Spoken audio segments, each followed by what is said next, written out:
great competition. I have absolutely loved watching the way not only that they competed against each other, but the way that they helped each other. I mean, literally every single day they're sitting there talking coverages, they're talking routes, protections, they're talking about all of the different things. And, we'll make a decision when we feel like that it's clearly who's going to be the guy that's going to start the first game. As being a returner and, being actually playing with a guy like Adam Segura, you learn, to appreciate what you have when you have it. I mean, and being with them, it increases our knowledge as running backs. We don't have that Magoo anymore. We have someone who, is there to replace him, but it increases our knowledge and makes us work, to actually know our job and more. I think our guys got a little taste of success last year, and we're building off that.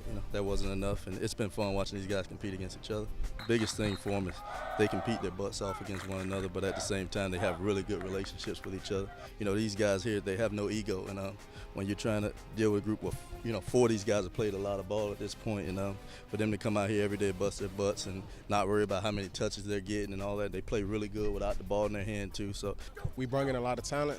So we're not short, and we're not, scared about putting a guy in who's backup or, backup to that backup. We feel like we're strong in depth, and we can put anybody in, and the talent won't change a bit. They all have, raised their level of play in a lot of ways, and it started with the off-season workouts. Coach Smith and Coach Swayze and the rest of the strength staff did a great job pushing those guys, but I think they all just tried to, add something to it. Devontae Price last year, him coming in as a freshman, he was a newbie. He really didn't understand, what college football was all about, and then you watched him this summer, and, he's a kid that I know is ready to have a really good season. Oh, they have an opportunity to be special. Like I said, the biggest thing is the competitiveness of all these guys, coming out here competing with each other every day, knowing what that standard is now. So getting them into the playbook and studying and coming in and watching film on their own, they're growing, and I think they're getting better at it. We should be out on the field at all times, helping out where we can, and that's our main focus in our running back room. We're trying to get every special teams and compete.